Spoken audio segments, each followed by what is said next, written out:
¿Eh?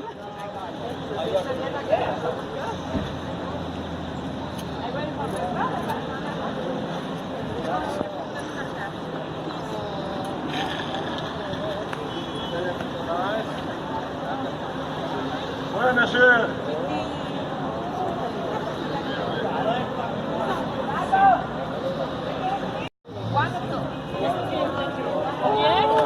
Una maravilla.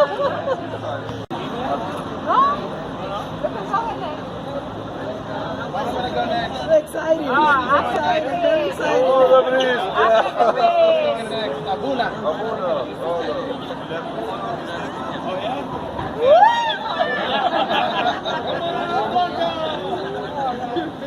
Are you doing Come on.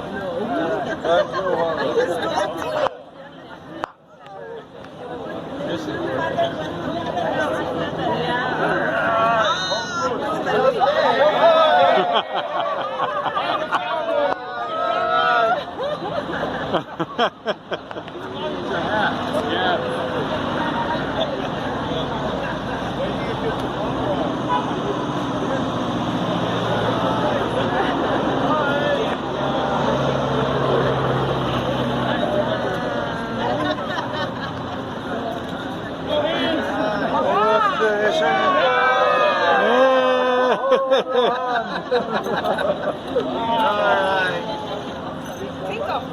Cinco, yalla, arriba.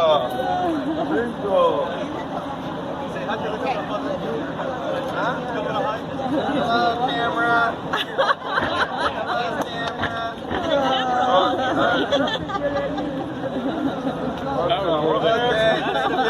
50 meters above sea level, and Jericó 250 meters below sea level. Ese es el cero, The Dead Sea 417 meters below sea level. So we are descending. We are descending 1,200 meters. Doing so, we will feel the atmospheric pressure increasing in our ears.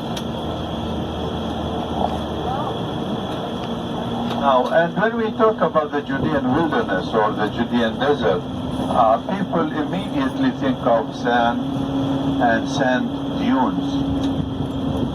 This is not the case here. The Judean wilderness, the Judean desert is barren mountains. And in a while we will see what I mean. And now, in a valley between these mountains, you will find a spring. Then an oasis is formed.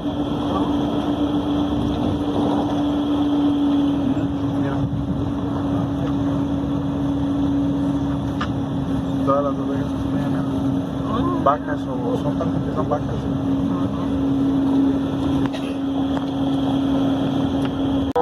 We will see Bedouins on both sides of the street. I will show you, point out and show you these Bedouins. And these Bedouins move from one place to the other in search of water and grass. But nowadays it is very hard for these to move because of the borders now erected in the area. Now Bedouins depend on their flocks, their sheep, their goats, the milk, the meat, and they sell also their products. Now if you look to your left hand side now, you see some of these Bedouins to our left hand side. Nomads, these are nomads.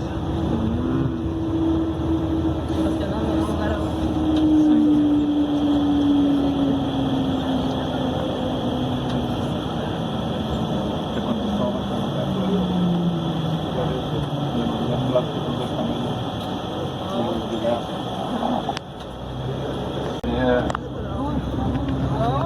See the camel?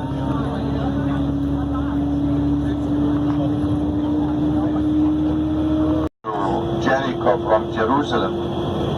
And was met by thieves and robbers, and they nearly left him dead. Yes, now the Lord gave this parable when he was asked, "Who is my neighbor?" If you remember the story.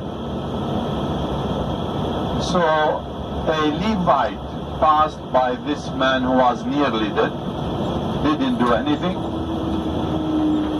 And then a rabbi also passed by, didn't do anything, until a Samaritan passed by.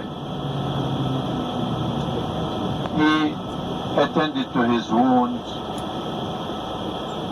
brought him to an inn, paid to the innkeeper, and told him, "Take care of him, and when I come back, I will pay you." To understand the parable of the Lord, ladies and gentlemen, we have to know that a deep enmity existed between the Samaritans and the Jews in that time. And even the Samaritans built a temple in Nablus, in Shechem, on Mount Gerizim. Now the Samaritans believe only in the 5 books of Moses.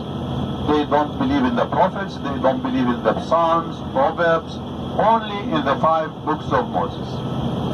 So we are approaching the Good Samaritan Inn. So to our right hand side, there are ruins of a Byzantine church. To our left hand side, ruins of a fortress here. So these are the ruins of the Byzantine church, commemorating the parable of the Lord of the Good Samaritan.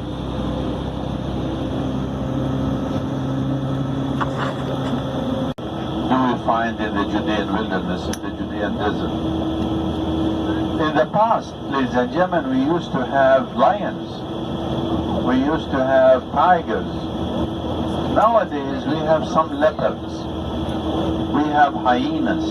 We have wolves, foxes, many kinds of deer, especially the ibex. And the ibex are really a kind of mountainous goat.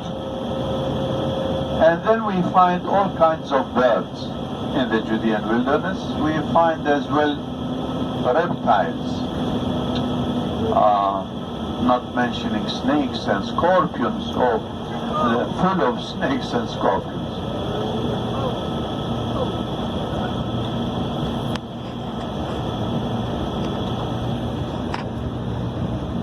The last lion in the country was seen around 17 something. The last lion in the country. Unfortunately, then they were extinct.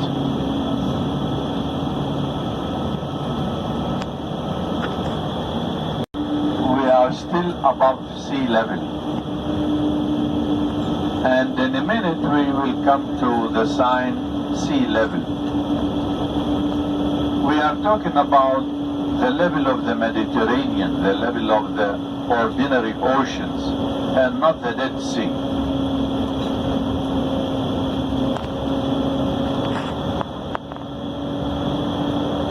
Sea level.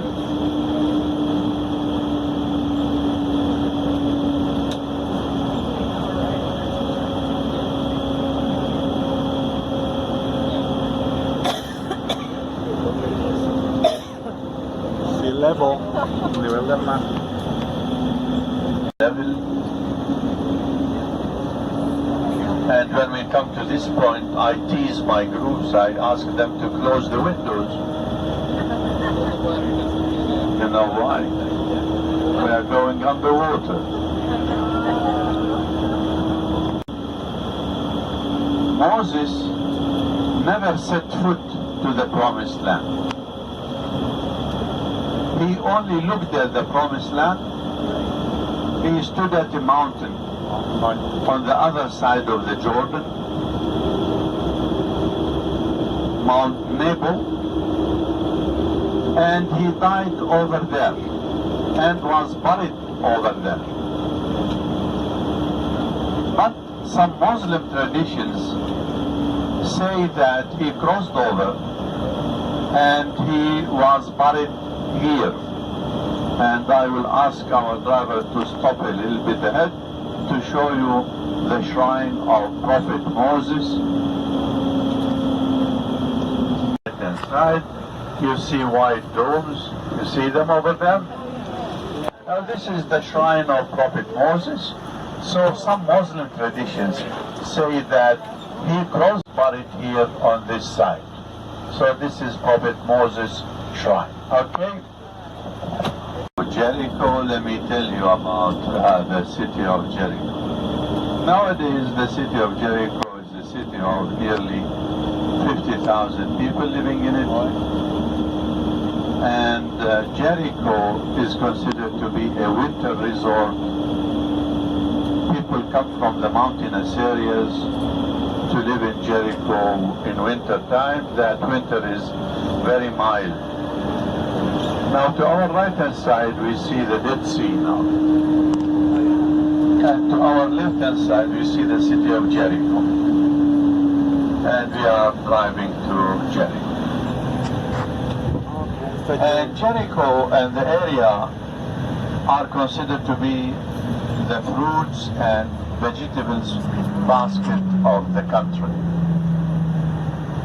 Many kinds used in Jericho, especially if you are talking about citrus trees, oranges, grapefruit. All these trees are produced in Jericho. And also if we talk about bananas, the loveliest bananas come from Jericho. Then the dates, also the best dates. If you want to buy dates, then Jericho is the place. The dates of Jericho are the best. And we have three Jerichos, ladies and gentlemen. Jericho, 10,000 years old. And this is the place where man turned from a food collector, a hunter, into food producer, into farmer. Here agriculture began. And why here in and around the city of Jericho? Because three reasons. One, water is abundant. There are many perennial springs around the city of Jericho. And two, the heat. It is hot in summertime, and in wintertime the winter is mild. And third, the soil is very fertile. So this is Jericho, 10,000 years old. Then we have Jericho, 2,000 years old. That was built by Herod the Great, where he died, where he built palaces, fortresses. And from here, his body was taken to Herodium, near Bethlehem, where he prepared for himself a mausoleum, and he was buried there. And there is a lovely story that he invited the high priest, Aristobulus, and he asked his servants to give him wine, that he got drunk, and then they drowned him in one of the swimming pools of his palace. And by that he assumed the religious as well as political powers. He assumed the powers of the high priest and the powers as a king. And the third Jericho is the nowadays city of Jericho. As I've told you, 50,000, lies under Palestinian control.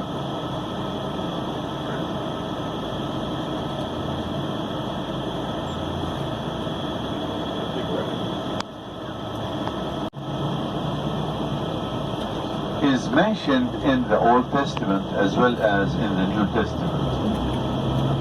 In the Old Testament, when the Israelites crossed the river Jordan under the leadership of Joshua son of Nun, they encamped 6 kilometers to the north of the city, and every day they came down, turned around the walls of the city until on the 7th day the walls of Jericho came. Down. Tumbling down. And then they put a curse on the man, the king, who would rebuild Jericho. And you know who rebuilt Jericho? It was Ahab, King Ahab. And the curse followed him. Remember how he died, how his wife died as well. And also we read about Prophet Elijah. He ascended into heaven from this area in the chariot. And we read about his disciple Elisha, how he was mocked by the children of Jericho, and you know the rest of the story. No son otros. Now in the New Testament, the Lord passed through Jericho several killed on his way. Bartholomew, the blind, and also the 10 lepers. And also once he came in the city of Jericho, and Zacchaeus, who was short in nature, couldn't see the Lord because of the multitude around him. So he climbed a tree, a sycamore tree. And the Lord saw him, told him, come down come down Zacchaeus. I will have dinner in your house tonight. And remember what happened after that. Zacchaeus promised to give back the money he took. 4 times as much as he took. And remember that he was baptized in the river Jordan, which lies to our right hand side, 6 kilometers to our right hand side. And after his baptism, he fasted in the wilderness 40 days. And he was tested by Satan, by the devil. We will talk about these temptations when we come to the Mount of Temptations. So this is Jericho. And these are the stories that happened in Jericho. Look at it and take photos. And And see, I got back in time. That was at the end. At the very end. Yes. Dallas was really. Oh, I know. to go down. I think you're gonna explain it. That's the one Zacchaeus climbed into? Well, an offshoot maybe. But this is the area.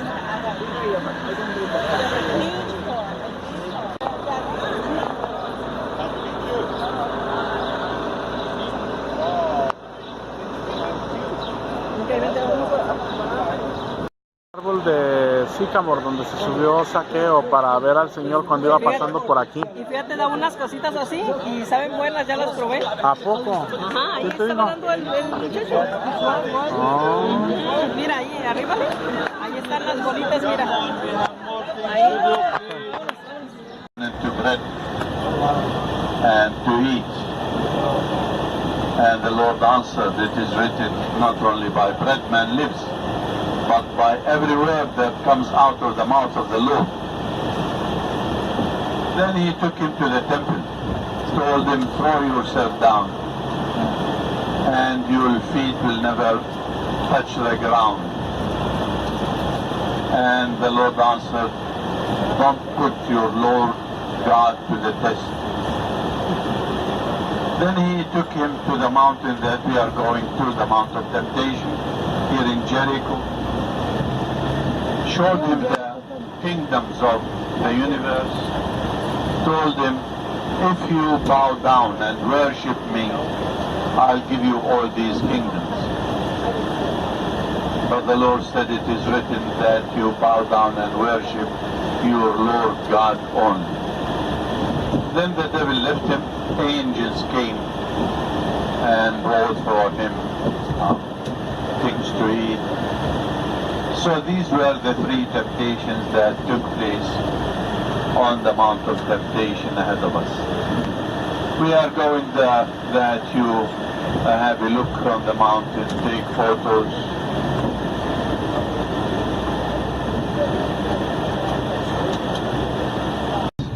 Oh, allá mira. Now you know what, in the Byzantine time there used to be thousands of monks living in the monastery, around the monastery, in the caves, down in the valley. Nowadays we have two. One elderly monk, 84 years old, and a young monk. And sometimes you go to visit the monastery, you keep knocking at the door, nobody opens. Unfortunately, this is what is happening to Christianity. The number of Christians is decreasing.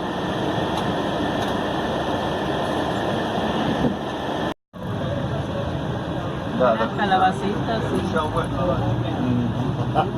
Now we talked about 2000, Jericho, 10,000 years old, and we have passed by Tel Jericho, the mound of Jericho, where excavations brought to light this city of Jericho, 10,000 years old. Now when we the mound and the excavations, that one over there. Oh, way up. We will stop and you'll see it. We are coming closer. And I'll tell you about it. It is big, but as I've told you, only 2 monks are living there. It is very big. There are so many rooms. Tienes el monasterio, mira. Ahí está como Henlin.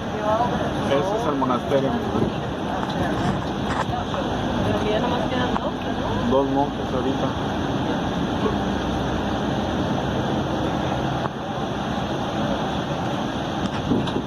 See a wall. Herod the Great built over this mountain a fortress. And there is another peak to that side. Yeah? He built another fortress. And was it in vain that Herod the Great built 2 fortresses here? No. The way, the Roman highway that used to connect Jerusalem to Jericho used to pass between these 2 mountains, where he built these two fortresses. And by that he controlled the highway. See? Now we don't talk about Herod, and here used to be a fortress. But look at the monastery hanging on the cliffs of the Mount of Temptation. Now this monastery, what you see here, was built in the 19th century, but over previous Byzantine monasteries that were destroyed. You see. And as I've told you, nowadays we have only 2 monks living in the monastery, 84 years old man and a young man. And sometimes if you go knock at the door, he will never open for you. See, this is how Greek Orthodox, you know, I told you from the very beginning that we Greek Orthodox are retarded a little bit. Didn't I? I told you. So this is a Greek Orthodox monastery. Now, in the Byzantine time, there used to be, say, 1,000 monks living in the monastery. Some of them inside, some of them in the caves around us, some of them down here, cultivating the land. Here, there is a spring here, just to our right-hand side. You'll see it flowing there. So they used to cultivate this land down here. And by that, they went to Jerusalem, brought the products, sold them in Jerusalem. And this was another way how they sustained and they lived the life. Now, so, and there used to be 2 kinds of monasteries, the Laura and the Sposio. The Laura is a closed monastery with a wall around it. Sposium is an open one. And the monks that used to live in caves, in cells outside the monastery, used to come every Saturday night. They will have dinner with the rest of the monks in the monastery. Sunday they will share communion, they will share with the service and the communion, take the rations that they need for the coming week, And the next Saturday they return back to the monastery. This is how they lived and this is how they worked here and around. So this is what we call the Mount of Temptation. And this is the Greek Orthodox monastery of Carantal. And Carantal, by the way, is a Latin, comes from Latin.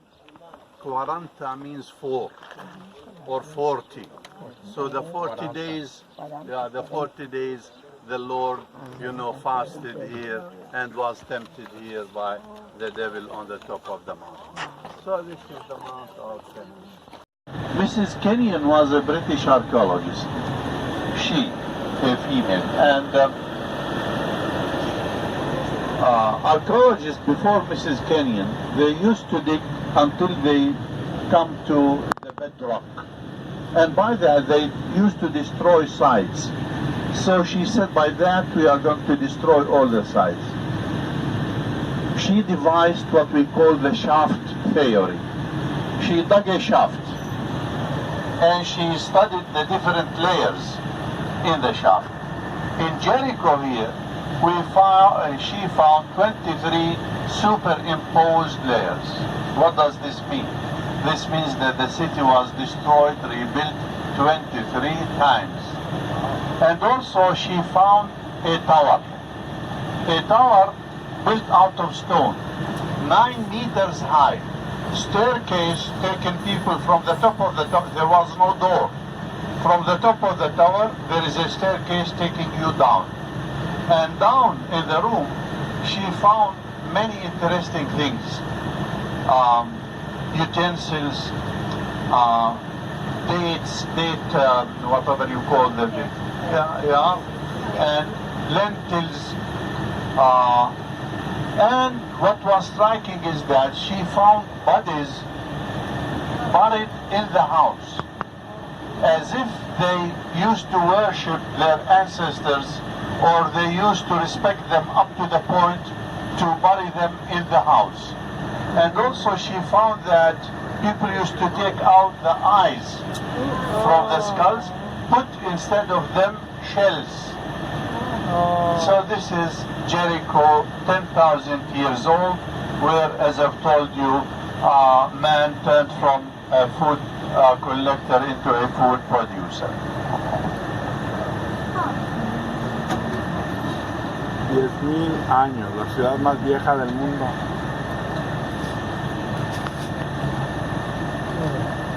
¿Pero cuáles Todo esto aquí es Jericó. And besides these ladies are invited to buy these Dead Sea Beauty products, you will be 20 years younger if you use the products. And also, we are not going to Hebron. We are going to Masada instead. In Hebron, I take my groups to a glass factory, and where they mouth blow the glass. Now, this is a branch of the factory. They have very lovely glass made in Hebron, and there are also restrooms, So let us go and see list, and you are divided into 4 groups. The bus will come to the hotel around 7 o'clock, pick you up, take you to Beit Sahur, the Shepherd's Fields, and then the families will meet you, take you to their homes for dinner with Christian families in Beit Sahur. So this is how it is for tomorrow. Now concerning tonight, the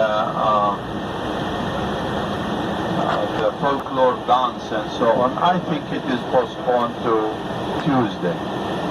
I've been told about Monday, and that you are going to bring you back to the hotel.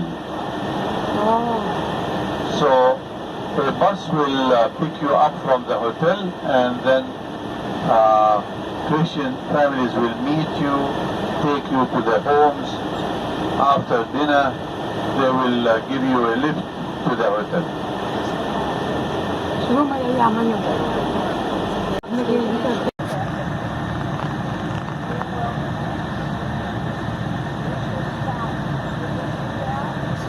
plaza de Zacualco se parece.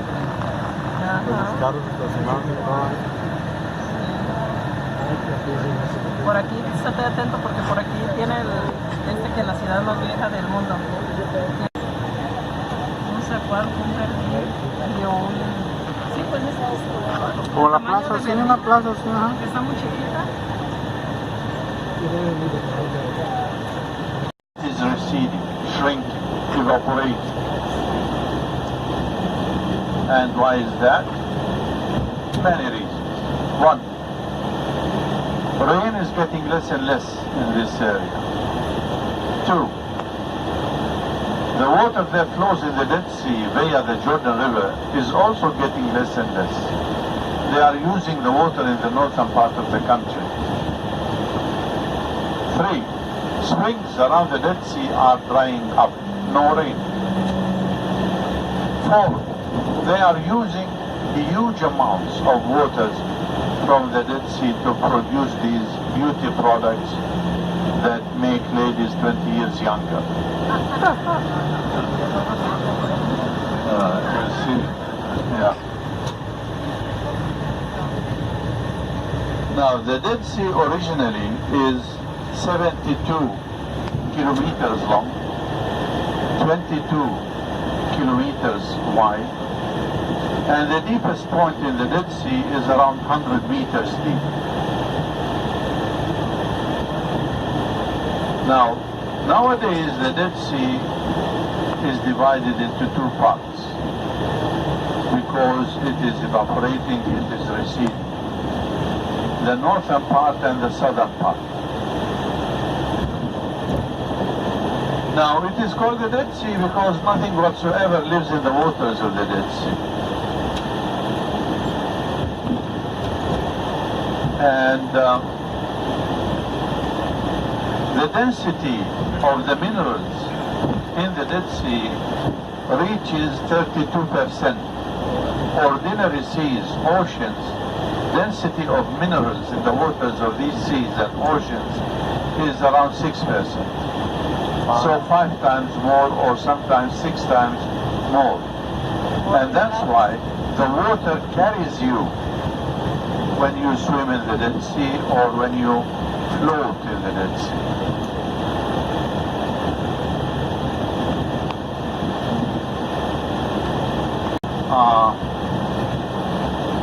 I advise my groups not to stay long with the waters of the Dead Sea on their skin because this might burn your skin. Immediately when you finish floating, have a shower. And you will be 50 years older.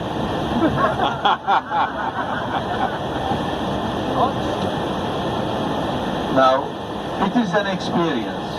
If you don't want to swim, float, touch the water, put your feet in the water, and see how it is oily because of the minerals in the Dead Sea.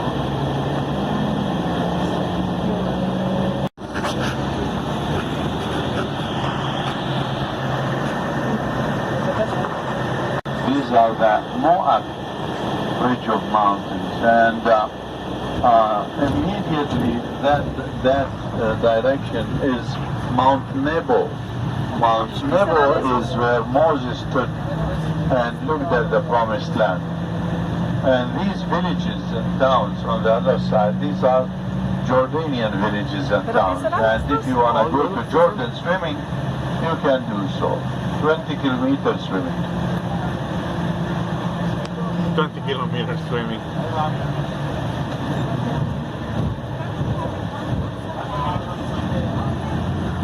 Mira todas las montañas de aquel lado del mar.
to see the wall that surrounds Bethlehem.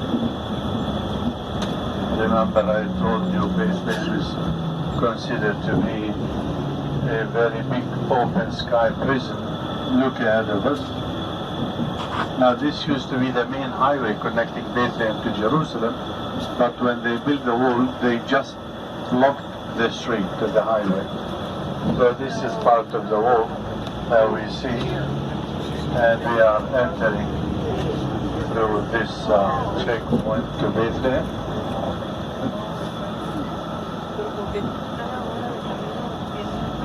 No, porque depende de donde salgas si entres al...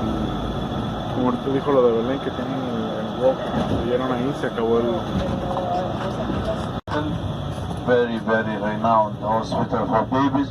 Look at the wall here. See? And you see Mr. Trump, you see? Here. Now the wall is 750 kilometers long. And it is these concrete blocks 10 meters high. Each kilometer costs $1.5 million. And for what? The question is, do walls bring peace around? Do hatred bring peace around? Do weapons bring peace around? It is reconciliation. It is love that brings peace around.